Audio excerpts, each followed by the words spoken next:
اسلام کا جو بنیادی اخلاق ہے وہ حیا ہے. یہ بات ذہن میں رکھیں. ہر دین کی ایک پہچان ہے. حضور نے فرمایا اسلام کی بنیادی پہچان کیا ہے؟ حیا ہے. جب ہم نے اسلام کے دامن کو چھوڑ دیا ہے، یہ رسم حنا کے نام سے بدتمیزی یہ کس معاشرے سے ہم نے لی ہے؟ ہمارا تو رب یہ بھی گوارا نہیں کرتا کہ ہفتے کے دن کی تعظیم ہو اور اونٹ کا گوشت ایک بندہ ترک کرے یہودیت کی رسم سمجھ کے. اسلام سے ٹکراتا نہیں ہے، پھر بھی جو ہے وہ اسلام اس کو گوارا نہیں کرتا. اور کیا بہوؤں بیٹیوں کا تماشا لگایا، اور نیم برہنہ بیٹیاں لوگوں کی شہوانی نگاہوں کے سامنے ہیں، اور باپ بھی کھڑا ہے اور بیٹا بھی کھڑا ہے. نہ باپ کی آنکھوں میں حیا ہے، نہ بیٹے کی نظروں میں حیا ہے، نہ بھائیوں میں غیرت ہے. اور کہتے ہو اللہ کی رحمتیں ہمارے اوپر نازل ہوں. یہ تو شکر کرو پتھر نہیں برستے محمد عربی کے قدموں کا صدقہ.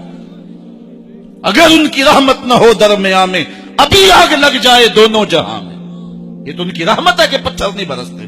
پچھلی قوموں نے ایک ایک جرم کیا، کسی کے اوپر پتھر برسے، کسی کے اوپر خون برسا، کسی کے اوپر ایسا زلزلہ آیا کہ نیچے والی جگہ اوپر اور اوپر والی بستیاں نیچے. لیکن اس امت پر ایسا نہیں ہوگا. اللہ کہتا محبوب تیری وجہ سے نہیں ہوگا. ورنہ حضور نے فرمایا کہ یہ امت پچھلی امتوں کے قدموں پر قدم رکھے گی. یہاں تک حضور نے فرمایا کہ اگر کسی شخص نے اپنی ماں کے ساتھ بھی زیادتی کیا تو یہ وہ بھی کریں گے. اور دیکھ رہے ہیں کیا کچھ نہیں ہو رہا. قبروں سے مردے اکھاڑ کر کے ان کی بے حرمتی نہیں کی جا رہی. کبھی ایسا بھی ہوا تھا؟ کیا کچھ نہیں ہو رہا؟ تم کہتے ہو کہ ہمارے اوپر اللہ کی رحمتیں نہیں اترتی. میں کہتا ہوں شکر کرو پتھر نازل نہیں ہوتے. اور یہ صدقہ ہے محبوب کی کالی کملی کا. اور اللہ نے فرمایا ما کان اللہ لیعذبہم وانت فیہم. محبوب تیری وجہ سے میں عذاب نہیں اتارا ورنہ پیس کے رکھ. تو ہم اپنے آپ کو دیکھیں، اپنے کردار کو دیکھیں، اپنے حوال کو دیکھیں. سر سے لے کر پاؤں تک ہم اسلام میں آ جائیں. چھوڑیں آدھا تیتر آدھا بٹیر. جہاں جی چاہا اسلام کے دامن میں آگے اور جہاں جی چاہا ادھر چلے جائیں. مسجد میں بھی چندہ دیا اور ہوٹل میں بھی شراب پی. رب بھی خوش رہے شیطان بھی راضی رہے. ایسا نہیں ہوگا. رب کہتے ہیں نہیں کہتے میرے ہو تو پھر میرے ہی ہو. کوئی بھی غیرت مند محبوب نہیں جو ہے تسلیم کرتا کہ میرا محب کسی اور کی طرف نظر اٹھا کے بھی دیکھے. تو رب سب سے بڑا غیرت مند ہے. وہ نہیں چاہتا میرا ہو اور کسی اور کی طرف دیکھے. تم کون ہے؟ مغربی تہذیب لگتی کیا ہے تمہاری؟ اپنی ملت کا قیاس اقوام مغرب سے نہ کر. خاص ہے ترکیب میں تجھے قوم رسول ہاشمی. تم غیروں کی نکالیاں کرتے پھرتے ہو. تمہارے سامنے سیدہ عائشہ کی سیرت موجود نہیں ہے. تم مغرب کے ٹینوں بننے کی کوشش کرتی ہے میری بیٹی. تیرے سامنے محمد کی بیٹی فاطمہ کا نقشہ نہیں ہے. کدھر بھاگ رہی ہے؟ یہ بال کھول کے بازار میں کون جا رہا ہے؟ یہ نیم برہنہ کون جا رہا ہے؟ دیکھ محمد عربی تجھے کیا آواز دے رہے ہیں. ان کا لہجہ کیا اس کو سن اور زندگی کو اس کی مطابقت میں گزار. اصل ہمارے دل زنگ آلود ہو گئے.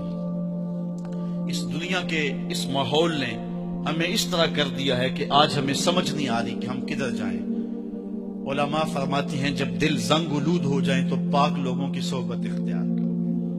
اور کثرت ذکر. حضور نے ارشاد فرمایا لکل شین سقالہ وسقالۃ القلوب ذکر اللہ.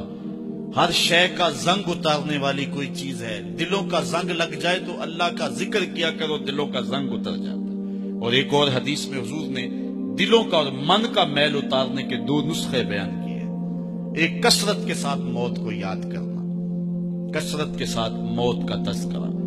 اور دوسرا کثرت کے ساتھ جو ہے وہ تلاوت کلام مجید. اصل 10-15 سالوں سے ہمارے ساتھ جو کچھ ہوا ہے، آج اگر کوئی تذکرہ موت کرے، کوئی آخرت کی یاد دلائے، کوئی عمل کی بات کرے، وہ کہتے ہیں یہ تو ویسے خوش کیسے کیا پتہ. قبر کا مذاق اڑا رہے.